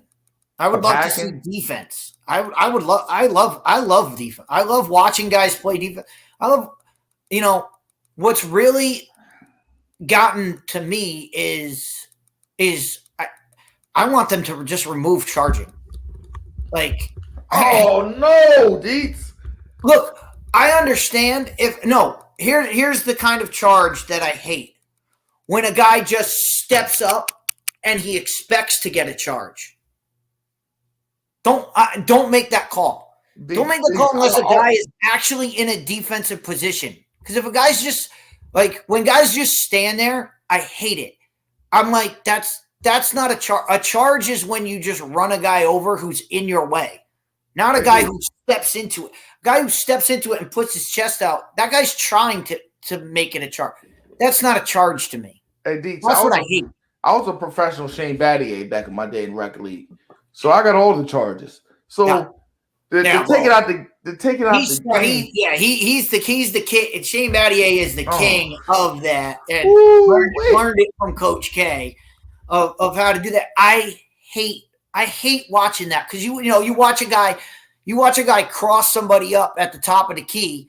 They got an open shot to the hoop. I'm like, all right, this is going to be something cool. And then a guy just steps in, not even playing defense, not even trying to defend him, just trying to just stand there. And I'm like, yeah, if you get in the way, you deserve to get run over. But you deserve it. But you deserve to get a foot in your face, and the guy could stomp on you and say, all right, I still made the layup. Get out of my way. But that's everything, though. You look at it, though. The bookies in Vegas like we can't not forget Vegas, right? Mm-hmm. Like they had to speed baseball up because people was not making no money. Teams were not covering, the NBA wasn't covering, so they had to make the bookies money. You know how much money people lost because nobody was covering and basketball and over 100 plus points, and now everything is covering and it's good for Vegas. Yep. FanDuel, you never would have thought about no FanDuel in 97 or 92 or, you know what I mean? That the NBA and other leagues need that money. They get a cut of that. I don't know. I'm a different guy. I was literally when I played out defense was what I did. I love just being in front of somebody. Just hey, if a guy's gonna make a shot on me, awesome. The guy's not gonna break me down and get by me. That's not gonna. So I love watching people play defense like that, but they don't play defense anymore. They don't even try on defense anymore. They don't because it really doesn't matter. You know what I mean? It's not worth it. It's not worth them putting their effort on the defense. It's why I love guys like Marcus Smart. Marcus Smart is like the only guy who actually plays defense. But Snowman don't think nobody play defense no more. Marcus Smart does. Marcus Smart plays defense. That's Wallace. Ben Wallace also. I think Ben Wallace is a great dude. Fresh. Oh, we have what? Okay. Fresh Jersey 30 before that. Boner on and Lil. Oh, okay. Well, we have. Was it a boner on Little Mermaid, the new one? Yes. Oh, yeah. I didn't get a chance to watch it. On the original movie poster, there was a male appendage that you could see. It was blatant, and you could see it. And I'm not gonna lie to you, it was there. But and Dawn, thank you for jumping in here. Disney's been kind of low. Disney's done that. Disney's done that stuff for a long time. But still, you go back to since we're talking about Disney right now. What is your favorite Disney cartoon? First of all, Disney cartoon. Yeah, what's your favorite like one? movie? Movie all time.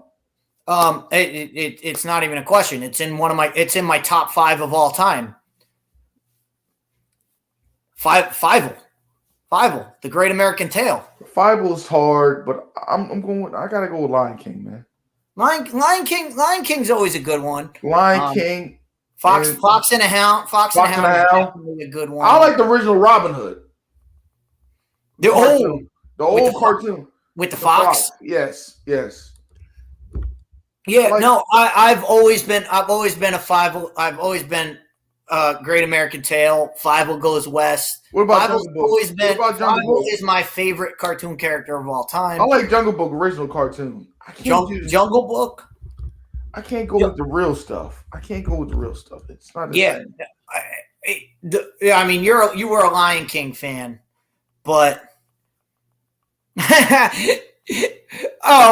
Trust me, if YouTube is monitoring my show, Dawn, if YouTube's monitoring my show, then they got bigger things to do than monitoring my little program. So you're welcome to be as dirty as possible. But yes, Who Framed Roger Rabbit is a great movie.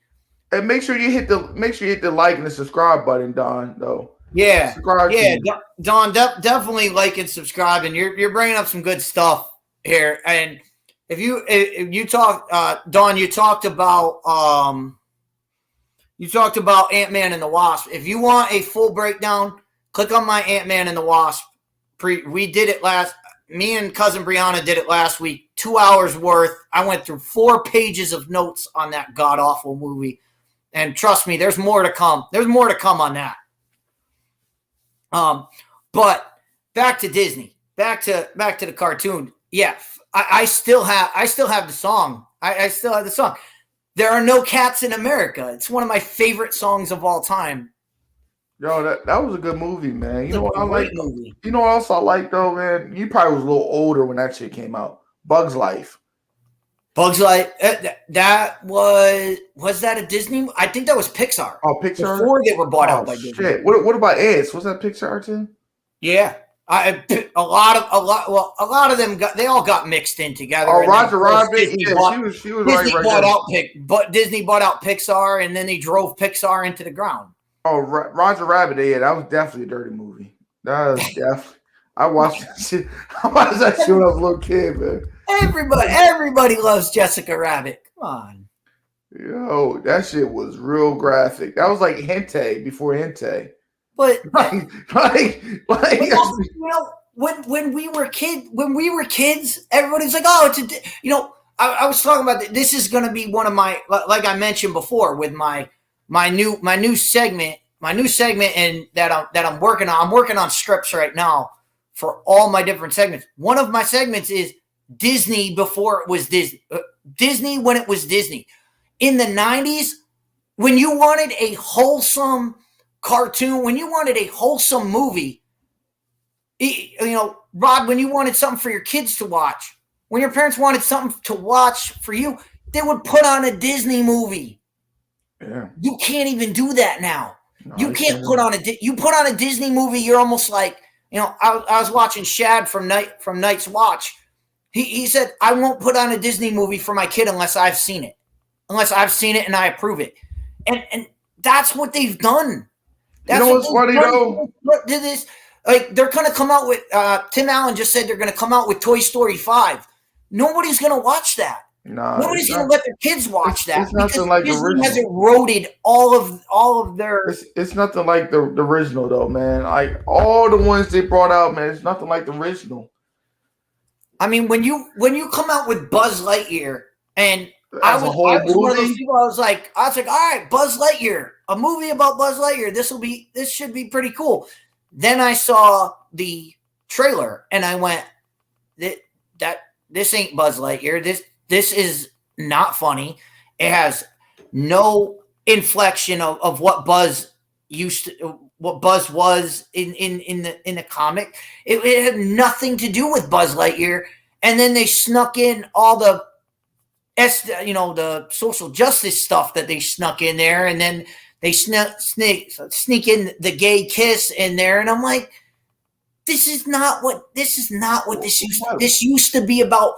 Let's just sit down, watch a wholesome movie, and have fun, and something we can enjoy. We can't do that anymore. It's terrible. But this is what I'm talking about, man. I miss Pinky and the Brain. I miss Ren. What's the other Ren and what's we call it? Ren and Stimpy. Ren and Stimpy. Like you look at them cartoons, like yo, this shit could offend so many people. Like you look at so much shit. Autopilot, Rocket Power. Hey Arnold, all that shit would get canceled nowadays. No, remember when they tried? Remember when they tried? They tried to cancel Ren and Stimpy. They tried to cancel Beavis and Butthead because they said those were too graphic. They came out today. They wouldn't even get touched. Nobody would even have a problem. They would come out and people would go, oh, all right. It's like they would be considered wholesome now. With all the garbage that they're putting out. R.I.P. Red Fox, but Red Fox got canceled. like Red Fox and Archie Bunker got canceled in today's climate. I just miss the friendly banter, but you know what I mean. But them characters could never survive nowadays. No, they can't, and that's why Disney is in the spot that they're in. I mean. You talk about, and I hate to do why they're losing $2 billion with a B, $2 billion last quarter. Losses last quarter, $2 billion. They are losing money left and right, and it's because nobody wants to buy this garbage. Nobody cares. You saw they killed the Mighty Ducks. Dude, the original Mighty Ducks. The original Mighty Ducks, Emilio Estevez. Why is he the coach? Because he got caught drunk driving. Classic. And that was in the movie, and people got up in arms about that. Then you watch the new one, and it's like, oh my God. It's like Emilio Estevez being drunk is like eighth on the list of problems that are going on in this movie. Yo, that movie right there made me want to like hockey. Mm-hmm. You know what I mean? Remember all the cheesy baseball movies we had back in the day, man, from the Sandlot, Bad News Bears back in the day, the Grumpy. Like, I missed that. The kids scoring the beer at the end, even though they lost. I love it. I love it. That shit, like, that shit is done. We can't just have a wholesome movie anymore. We can't have it anymore. Because it's gotta check 9 different boxes before it'll even get through. Hey, Dees, you know how happy I was when Rookie of the Year really won it for the Cubs with that fake ass pitch? You know how happy I was as a kid when I saw that Rookie of the Year? You know how happy I was about that movie that Gary Busey was like the straight-laced guy. Like Gary Busey was the straight-laced pitcher guy. I was like, wait, what? I was like, well, how did they get Gary Busey to play this role? Like that's just legendary. Like I watched that with my daughter the other day, like 3 months ago, and she was so excited. She was so excited for the movie.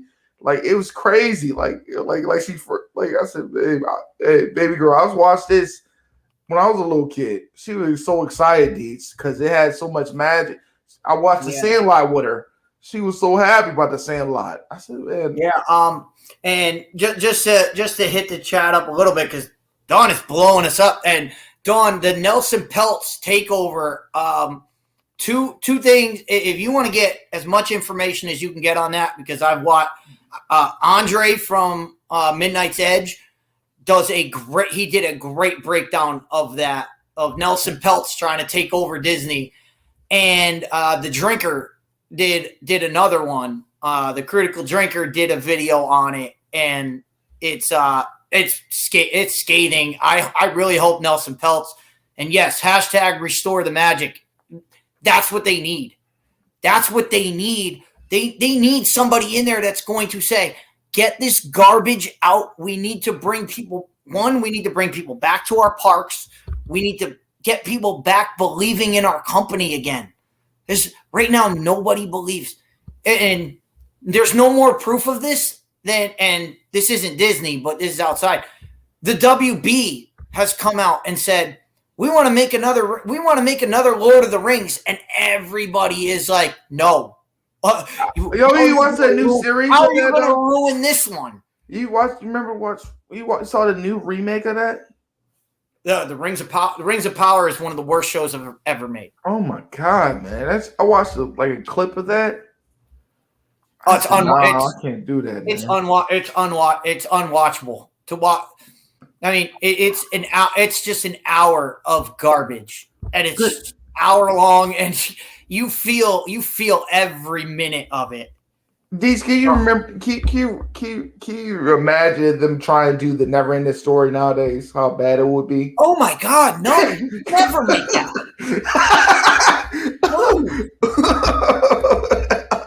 But that is one of the greatest movies of all. I mean, I've always said this, and Sebastian, you know how many kids got named after that movie? Like, yeah, Never Ending Story.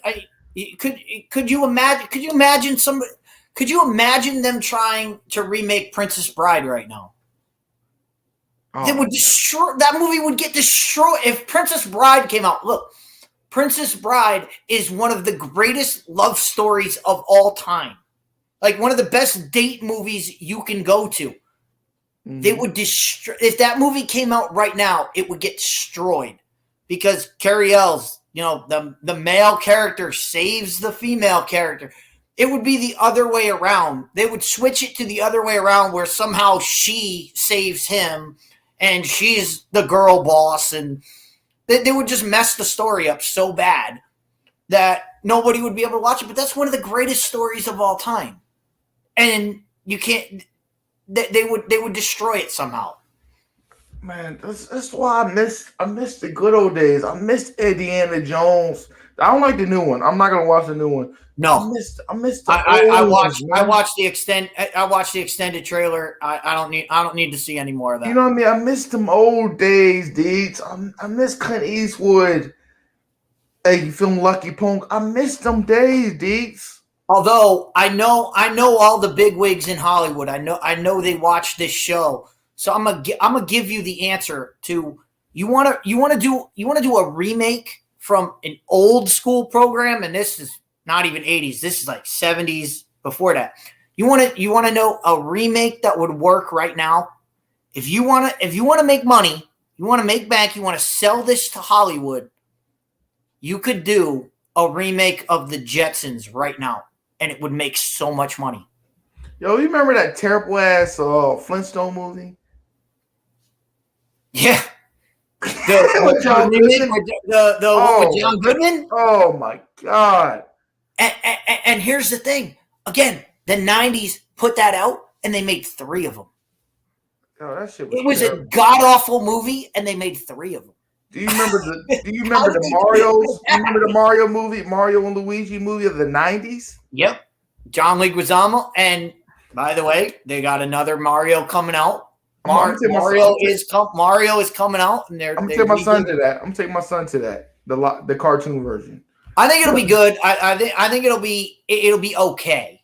From the previews I've seen, I mean, from right now, I mean, it doesn't really follow the video game too much as far as like.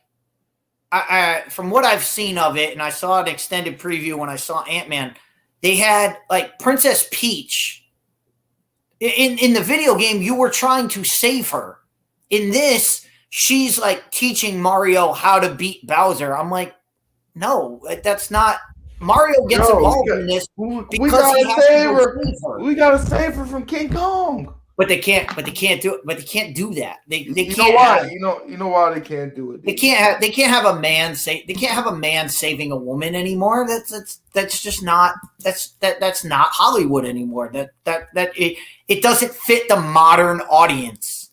That's why when I watched that remake of Godzilla versus King Kong, man, I was so Godzilla versus Kong. I was so depressed by this, man, because I remember watching the original.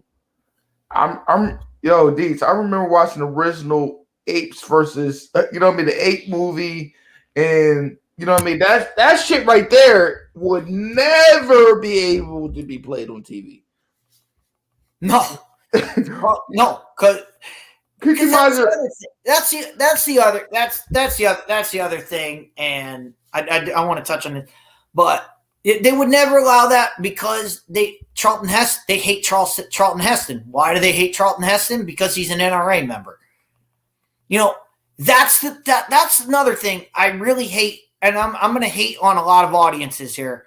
I'm going to hate on my own comic book audience of everybody who's, I'm not going to go see the new Flash movie because I don't like Ezra Miller. Like, shut up about Ezra Miller. I don't care about Ezra Miller. I care about the Flash.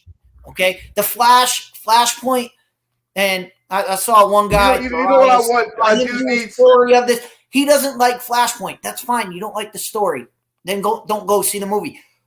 But don't make it because of Ezra Miller. Because you know what? I don't care about what Ezra Miller decides to do in his own life. That's fine with me. Like, do your thing, bro. Like, go be a criminal, be a cult leader. Like, whatever you want to do whatever you got to do. But when you're the Flash, you're the Flash, and I'm gonna go see it because I like the Flashpoint story. I love Michael Keaton as Batman. I'm gonna go see it for that reason. But don't give me this. Oh, I'm not gonna see it because I'm gonna protest against Ezra Miller. Like, shut up about it. I don't care that he's in it. Like, is he a good Flash? No, he's terrible. He's terrible as the Flash. But it's the only one we got. I really want the Patriots comic book to come into to TV or movie.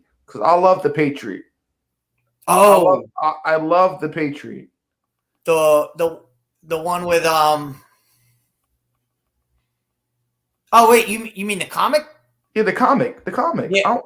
I want that to be part of TV because I think that's classic. I read comics as a kid, a little bit of comics, but I love the Patriot. I love Gambit.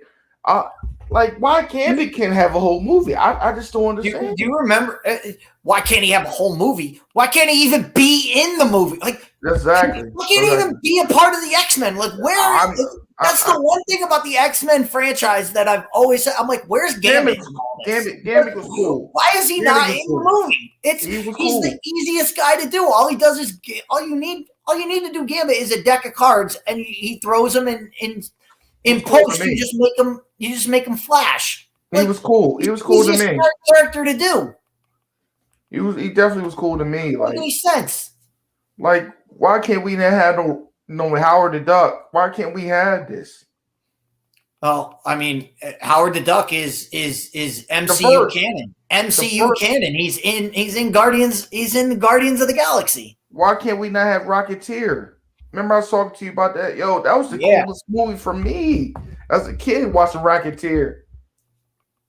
Rocketeer. It was a fun movie. With today's technology, you could make all these movies great, but they just don't want to.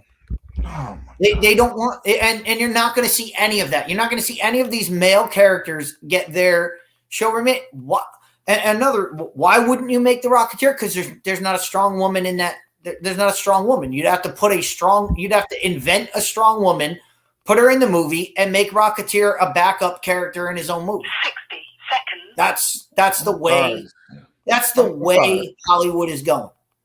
I'm tired, man. I'm tired. It's terrible.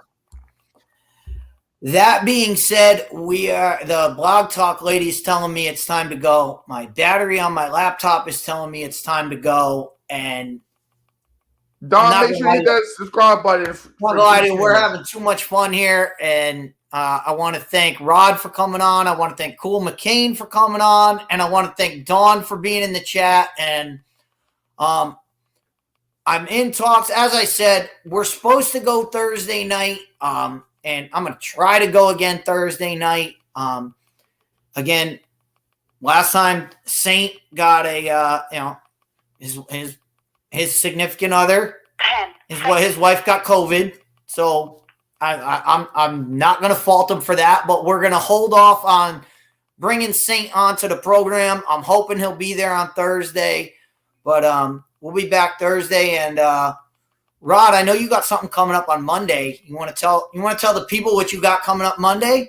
Monday, I'm coming back. Midday Sports will be on Monday. Also, I got the Rods Uncensored presents Swag Homies. We're gonna talk swag football and a little FCS football. Also, what about the great debate you got going on Monday night? Oh, great debate Monday too. We got LeBron versus MJ, man. I'm gonna plead my case. I'm still gonna stand tall with my man. I don't care what nobody said, man. What time are you doing? What time are you doing that debate? 4:30. 4:30. All right. 4:30. Also Saturday, I got something coming on today, Saturday at 8 p.m. I'm having the guy from Black Lincoln podcast, Mr. Parker, will come on. We're gonna talk about some man talk. You know what I mean? We're gonna talk about a little snip type. I will. I'm going to try. I'm gonna make the first 45 minutes of that debate. Oh, 4:30? Yeah. Yeah. Because I gotta leave my house for work at 5:30. Yeah. So I'll be there at 4:30, ready to go, and then I'll let y'all finish. I'll get y'all started and then finish it up. So I will be there at 4:30 for that. Also, midday sports. And I'll be there for midday. I'll be there for midday sports. Midday sports with lunch crew coming back. You know what I mean? I gotta get together with my wedding. I'm getting married in May. So well, congratulations. I've been working hard to just take care of that situation. So I will be back with Midday Sports. It's not going nowhere. We're going to talk some baseball because, you know what I mean, baseball is about to be jumped back up. And we're going to talk some XFL because NFL is done and some draft stuff. Guys, I'm sorry, but I've been busy trying to take care of my old lady. Absolutely. Hey, we're all busy. That's why this show is on Saturday. Again, if I miss a Thursday show, we're coming back on Saturday, and we might just do Saturday shows now just because it keeps me around. It keeps me doing stuff. But great program tonight. As I said, I'm gonna close this with the Eric Bieniemy story. Look, I have no problems with anybody that says what I have a problem with is the media saying it's one thing and that's it, because it's not one thing. It's multiple things, and to dismiss detractors and to slam them and defame them, that's not how it's done. It's not fun. It takes all the fun out of sports. Sports is about debate. It's about one side, and you let the chips fall in the middle. That's the way sports debates have always been. If you make it, nope, it's one thing and it can only be one thing, well, that's why Disney is falling apart. And that network is part of the Disney umbrella, and that's why they're falling apart. With that, Fit Down Sports Show, Rod Uncensored, go to his podcast, check it out. Go to Cool McCain's Eagles Elite podcast. It's the only time you will hear me say go to the Eagles and give them props. Go Patriots. We going up from here. Playoffs. So with that, I'm out of here, and I will talk to y'all next time. It's been fun. We'll do it again. We'll do it all over again next week. Brand new topics and brand new stuff. So thanks, Rod. Thanks, guys. Have a good one. And